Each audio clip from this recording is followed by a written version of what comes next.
Hi players, bonjour from Paris. My name is Asaf and welcome to my channel Easy Board Games. Today I'm going to show you my top picks of games that you should travel with. Because sometimes when we're traveling and besides sightseeing or walking in the city or just trekking in nature, we have some time to burn or we just want to pass it with other people. Sometimes we meet other people and want to show them a little bit our hobby. So I decided to create this list that is not going to be ranked by how much I love this board game, it's actually going to be ranked by its size. So we're going to start from the smallest game and go to the biggest one that I think that are super cool to travel with.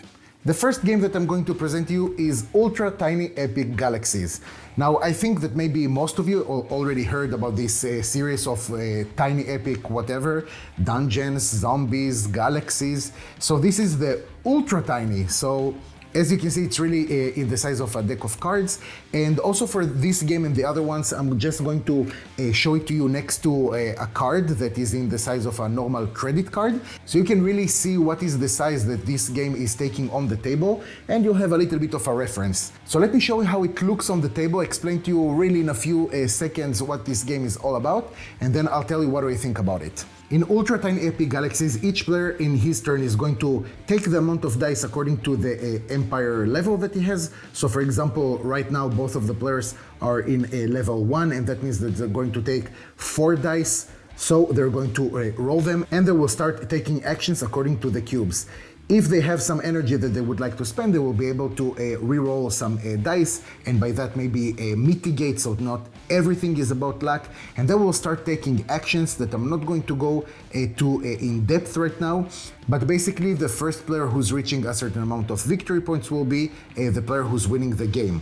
So it's pretty cool because we can also see here that we can advance, and then we'll have some more ships that we'll be able to send to the different planets and take some more actions.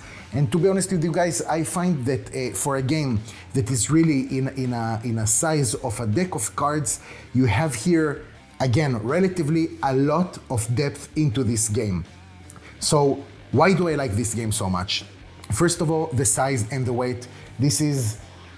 This is incredible, okay? As someone who's doing trekking a lot, and I'm talking to you about trekking that, like, let's call it wild trekking, so I'm just going, I don't know, a few days, 1 week into the wild basically, or just moving for a different trekking, moving from one cabin to another.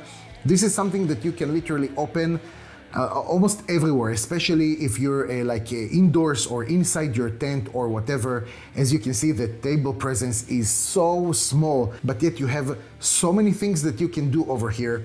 And on top of that, it even has like a solo mode, so even if you're just by yourself. Me personally, for example, I like to set up camp every time about 1 hour before sunset, so and just cook the food, prepare the tent, inhale nature all around me.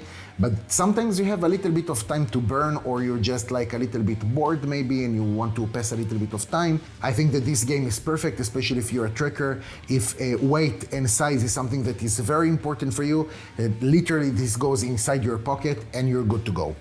The second game on the list is Mr. Jack Pocket. So just to compare with you guys the size, this is a Ultra Tiny Epic Galaxies. So as you can see, a little bit bigger, but not too crazy. And these games, of course, again, in terms of weight and size, is again something that as a trekker and already done that, is something that I would definitely consider taking with me. I remember that last year, I want to say, or 2 years ago, something like this, I did a trekking with my girlfriend in the Alps. So it was super nice to have this game just in the evening when we're a little bit exhausted. This game obviously has a little bit less depth. Let me show you first how does it go. So again, just the card on the size of a credit card to show you plus minus what is the table presence that this game has. Over here in each turn, we're going to have a player throwing all the discs in the air, and then we'll start taking turns about resolving these tokens. So one player is going to play the detectives that are basically this one. So we have Sherlock Holmes, Watson, and even pretty much a cute bulldog. And the other one is playing Jack the Ripper, or whatever one of these characters is, the murderer that needs to escape just by moving the tiles. and doing different things like moving the different detectives. So every time when we have a detective, for example, that can see through these streets or alleys in the district, then the other player that was playing the murderer will need to tell him if he sees Jack the Ripper or he doesn't see him. And then we're just going to flip the different tiles every time. And of course, we're going to deduct from a turn to turn until we're going to find the murderer, or too much time has passed, and then in that case the murderer has won. So again, this game doesn't have a lot of depth, or relatively doesn't have a lot of depth like we saw with Tiny Epic Galaxies, with Ultra Tiny Epic Galaxies, sorry. But still, it's something that is super enjoyable. In the cabin where we played, other people just like gathered around a little bit to see what's going on. So it was super nice to show other people also. Obviously, this game is going to be a two-player game, so you don't have a lot of people that can participate like we saw with Ultra Tiny. But still, it's something enjoyable because the game is relatively quickly. I think that about, I don't know, 10 to 15 minutes, depends on how well you know the game or how quick you take your decisions. But this is something that you can definitely just take turns in playing, and it's quite enjoyable. It doesn't hurt your head too much, so even if you're after a full day of trekking, you just want to relax with something while you're drinking your beer in the cabin, your coffee, whatever, this is a pretty good choice. The third game that is going to be on my list is Hive Pocket. So as you can see right over here, it's most of it is just the sack itself. So hold on, let me take out the rules from inside, and then you'll be able to see how small it is. So this is pretty much about it, right? It's really not big. It's relatively to its size a little bit heavy, but just because we're going to have some, as you can hear, some parts that are a little bit heavier, like let's say maybe domino bricks. I think this is pretty much like the same material and pretty much the same weight. But in terms of size, this is nothing. So let me show you what's going on with this game. In Hive Pocket, each player is going to have a certain amount of insects and also the queen itself.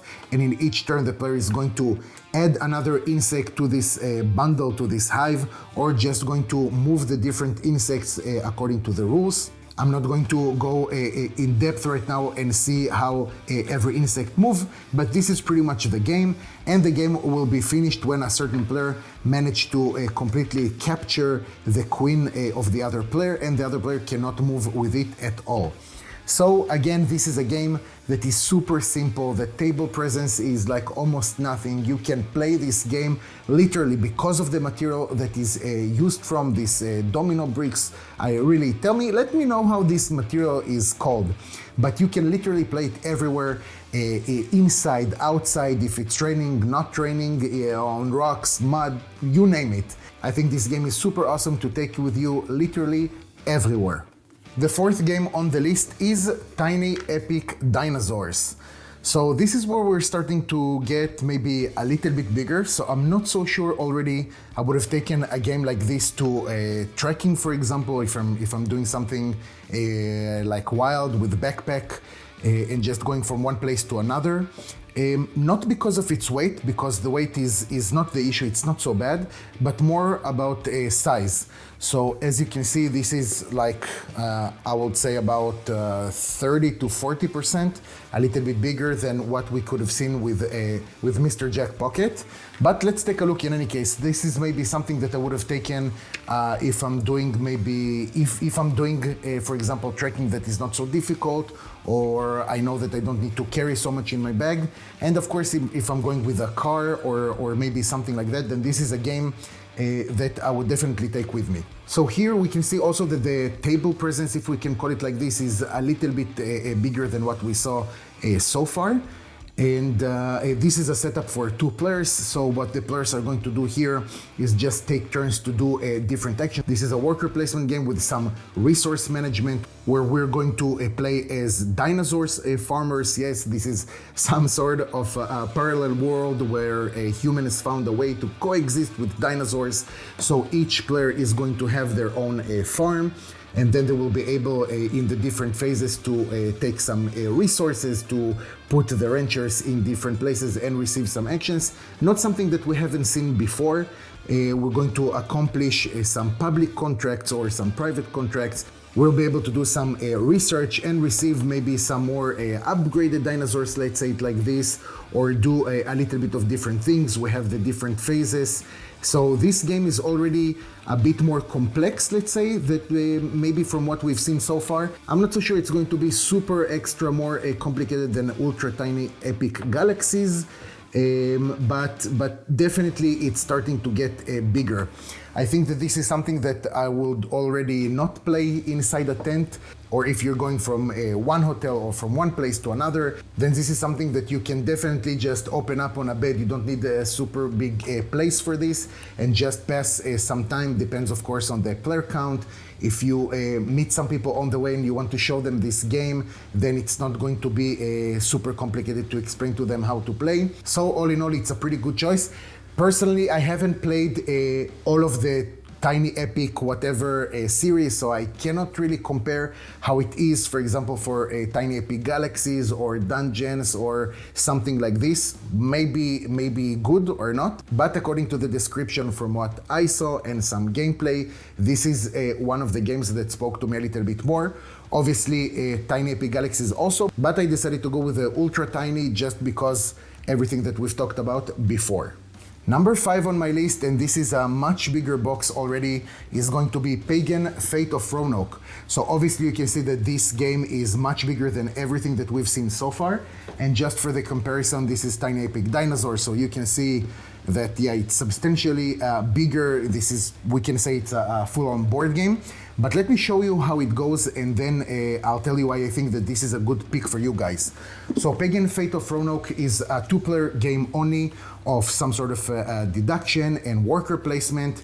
The witch is going to draw one card that is going to be the witch itself from the villagers, and the goal of the hunter is just to discover the identity of the real witch and kill it, and the witch needs to, of course, escape from that and also do something that is called some sort of a special ritual that in a certain conditions they will be able to perform and then win the game. Or if the hunter just missed and killed 3 villagers that are not the real identity of the witch. You can see, of course, that the table presence of this game is so much bigger than what we've seen so far, even with the Tiny Epic Dinosaurs. It's at least about 4 times the size, I want to say, or 3 times the size. But in any case, I think this is a good pick because on my last trip, for example, to Italy, we just went with trains. So space and even weight was not like such a major issue. But this game, when you open it at least, is small enough that you can just open it on a bench, for example, and just play because we had some time to burn between trains. So it's something that is relatively, of course, to the other games is bigger, but even then, relatively to other board games, the table presence is still much smaller. I'm going to add a little bit more, and I know that you can do it with other games, but just here it's more, I want to say, reasonable, that basically all of the boards that we can see over here are cosmetic boards, let's say it like this, because over here you don't really need the board. You can just put the cards over here, and we both know what they mean. This is where the enchantments, if I'm not mistaken, go.